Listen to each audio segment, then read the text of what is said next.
Listen, I'm very excited to get into all of the, well, I guess excited is probably a bad word to use, but to get into the latest with DHS. I find it to be very, very fascinating.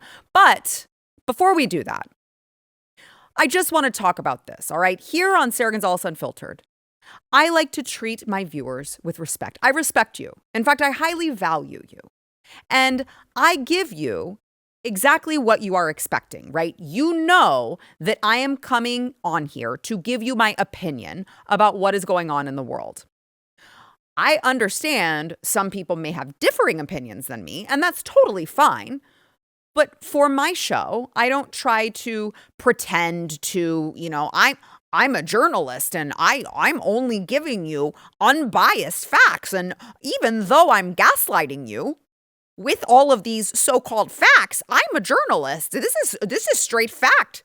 If you don't like it, there's something wrong with you. This is an opinion. And that's the difference between me and all of the mainstream media blowhards who go out there and try to sell their clear opinion, their clear manipulation of whatever narrative they're trying to push.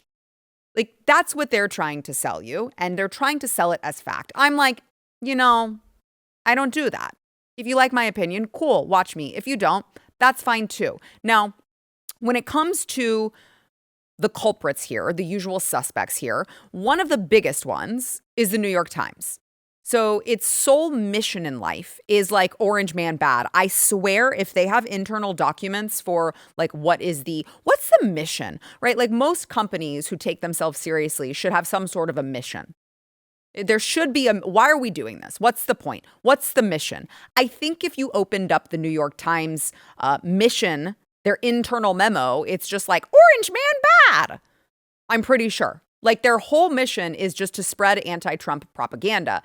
I want to give you a classic example of this. With all of this Iran war coverage, they could not wait to get their hands on a poll that actually would criticize the president.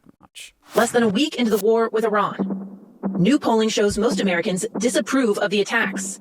In the Senate, Republicans have blocked an effort to limit President Trump's war powers, and the conflict is spreading beyond the Middle East. To start, a CNN poll conducted immediately after the strikes shows about 60% of Americans oppose the military action. Oh, well, thank goodness for the CNN poll that you guys used there. By the way, we sped that up because we know, we don't want to listen to it. Like, we want to listen to it as minimally as possible, so we sped that up for you. But it's so funny how they want to pick and choose when they care about polling. Isn't it interesting? Now, I don't know a single American who's like, yay, war, other than Lindsey Graham and John Cornyn. So it's like, yeah, nobody likes war. That's not like a gotcha moment. That's not whoa, what a big revelation. Americans don't like war. That's crazy. Add on top of that it's, of course, a CNN poll. Add on top of that the mainstream media curiously silent when we have polling showing, I don't know, the overwhelming support from both Democrats and Republicans on something like voter ID. No, instead of talking about that, this is how they choose to cover the issue. Trump leans on Congress to address his false claims of voter fraud. That's what the Save America Act is, I guess. According to the New York Times, the president used his State of the Union speech to call for action on election security legislation, pressuring the GOP to push it through over Democratic opposition. Now, what's interesting in that little tidbit is the way that they use the term Democratic opposition. First of all, the Democrats are anything but Democratic, so they can drop the I in the C.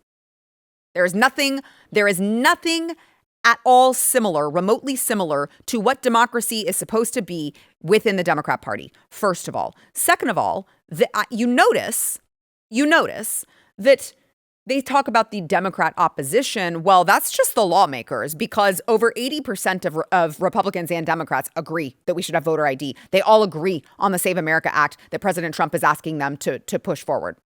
I believe if you want to go to the Democrats, I believe the number is something like 73% of Democrats agree that we should have voter ID. So there's like, what Democrat opposition are you speaking of other than the losers in Congress? Now, I could do a show on the New York Times every single day and never run out of examples. Like, I could actually spend my time just doing that. But that wasn't even who I was planning on talking about today. That was just a little appetizer. All right. When it comes to the mainstream media bias and this orange man bad TDS stage 5, it's terminal. There's no recovering. It's terminal. It's CNN's Kaitlan Collins, which is really interesting because, Stephen, where did she go to school? I'm not sure I remember. I don't think. Really? Yeah, she went to Alabama. Roll Tide? You need to get into her history because where did she get her start from? I know. You going to get into that? I haven't read through. No, the Daily Caller. See, Tucker found her. I know. And now look what CNN Now look what she's doing. Completely betraying the people who even made it possible for her to be on TV, lying and gaslighting the American public. And just not even grateful for the opportunity at all. You have CNN's Kaitlan Collins, who started out at the Daily Caller, was hired by Tucker Carlson. She was writing for conservative media. And somewhere along the way, her brain melted. I think when you sign the contract with CNN, I think when she signed her contract, there's like a caveat in there that it's like, you must turn retarded. And she's like, yes, ma'am. Yep, there it is. Yep, I will. Oh, hold on, you're paying me how much? What is that? Okay, yes, I'll turn retarded. I just signed on the dotted line. So clearly it is her life's mission now to just make Donald Trump look bad. And she thinks, because she's not as bright as she thinks she is, she thinks that she's getting somewhere and she's like, I got him. I got him on this. How's he ever going to recover? But unfortunately for her, as I mentioned, not as bright as she thinks she is, and never the brightest one in the room. She got called out on all of her bullshit yesterday by Press Secretary Karoline Leavitt. Here was that. Is it the position of this administration that the press should not prominently cover the deaths of U.S. service members?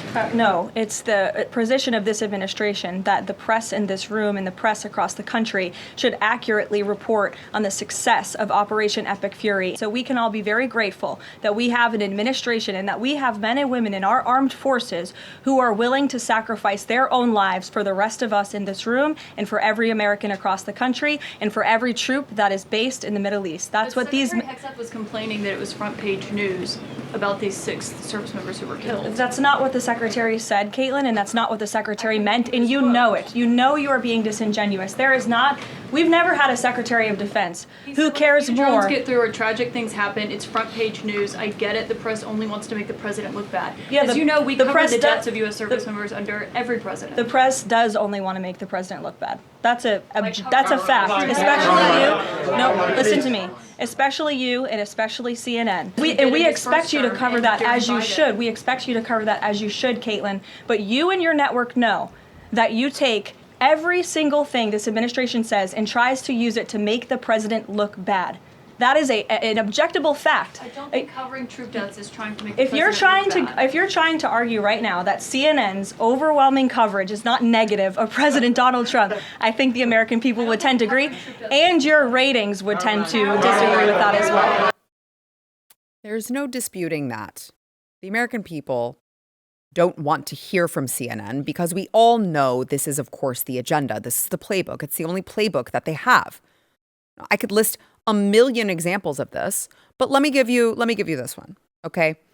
You recall, not so long ago, Kaitlan Collins tried to bait President Trump into saying something mean about Joe Biden after he was diagnosed with cancer. And she was like, doing her best, I guess.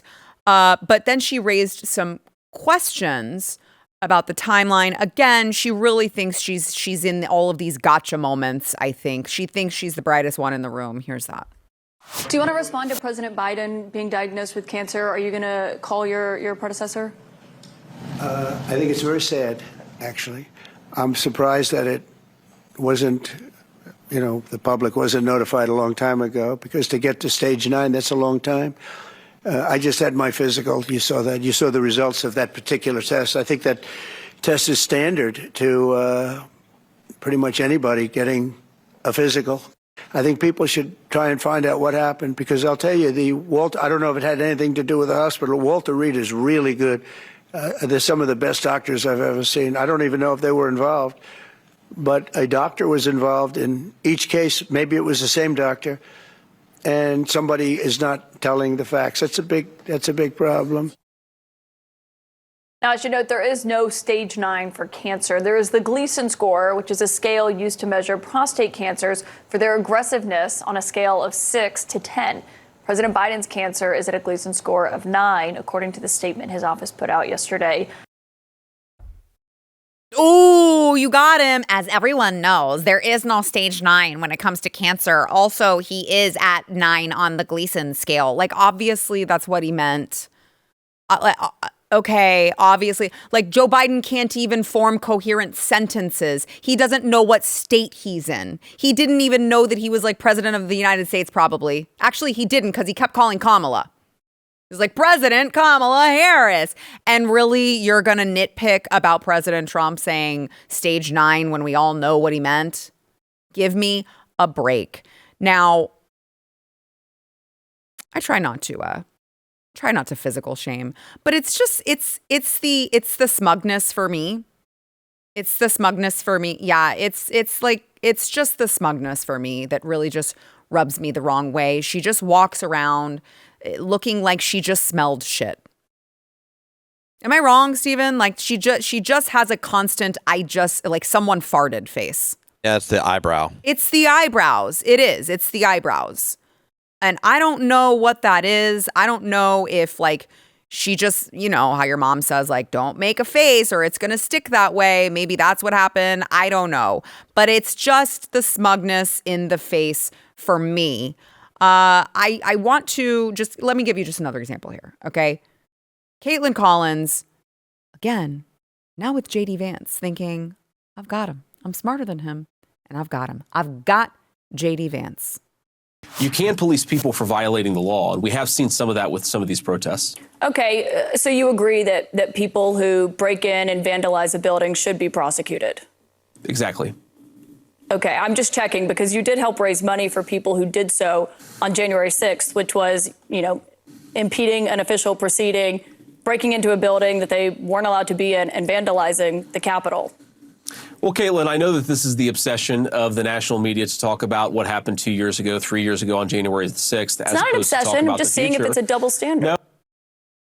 Oh, okay. Oh, wow. You got him. You got him, Kaitlan. You got him. How about Kamala Harris raising funds to bail out all of these Black Lives Matter protesters? Care to comment on that? No? Oh, you got him, Kaitlan. Wow. What a heroic act of journalism there. What a heroic act of journalism. And she still tells you she's not biased. What are you talking about? Kaitlan Collins is never biased. You know, they always argue the media is biased against them and doesn't cover them fairly, even though we cover them, I think, fairly and accurately. You want the focus to be on the subject matter and not on you personally as a reporter. And so I always try to, you know, keep that distance in terms of that. And I think keeping your composure in that point is important because you never want to prove them right on that front, that they are right, that you're biased against them or that you have a personal, you know, angst here. I don't. Now, I will say, I mean, I wouldn't hold it against her if she just like had a chip on her shoulder about Donald Trump, because he has been largely successful at trolling her over the years. I think maybe we're figuring out what exactly Kaitlan Collins' problem is. Watch. Yeah, what did you say? What would you say to the survivors who feel like they haven't gotten justice? You are the worst reporter. No wonder CNN has no ratings because of people like you. You know, she's a young woman. I don't think I've ever seen you smile. I've known you for 10 years. I don't think I've ever seen a smile on your face. I'm asking you about survivors. You know why you're not smiling? Because you know you're not telling the truth. And you're a very dishonest organization, and they should be ashamed of you. And this should have been done by Biden years ago. This should have never been allowed to happen. I know he's a friend of yours. But couldn't Putin just withdraw his? He's a friend of today? CNN. That's why nobody watches CNN anymore, because they have no credibility. Okay, who else? Yes, please. Why you held on to those documents when you knew the federal government was seeking them and then had given you a subpoena to return them? Are you ready? Are you ready? Can I talk? Yeah, what's the answer? answer? Do you mind? I would like for you to answer the question. Okay, it's very simple to answer. That's why I asked it. It's very simple. You're a nasty person, I'll tell you. Mr. President, you won the White House in part because of high inflation. If your tariffs make prices go up... Excuse me, we haven't asked you to speak yet, please. Right? You said that your national security advisor learned a lesson after a reporter... Excuse me, I didn't make you. Go ahead, please. Mr. President, So good. It's so good. This is the Trump that we need. Listen, this is what I'm asking President Trump. President Trump, that energy needs to go into setting your own people back in place, like John Thune, John Cornyn, these rhinos. You're so good at this stuff. Just humiliate the right people. You can do it to Kaitlan Collins. If these Republicans fall out of line, you need to get them back in line. Just relentlessly mock and shame them. It works so well. Clearly it's worked for Kaitlan. She's broken because of it. That's all I'm saying. Anywho, apparently, if you don't like war. Now, didn't hear the same energy as Kaitlan mentions. President Trump is talking about the Ukraine-Russia war. I don't think it mattered to them that Americans were not for that either, because it was literally none of it was in our best interest. At least with Iran, you can say, okay, they actually hate us and they are trying to destroy Western civilization. This is very, very clear. It's not just the Jews that they hate. It's also us. They chant death to America in the streets for a reason. You could at least argue that point. And I'm not for war, but you could at least argue that point in this particular situation. Russia and Ukraine war, we didn't like that either. I didn't hear anyone covering it like that New York Times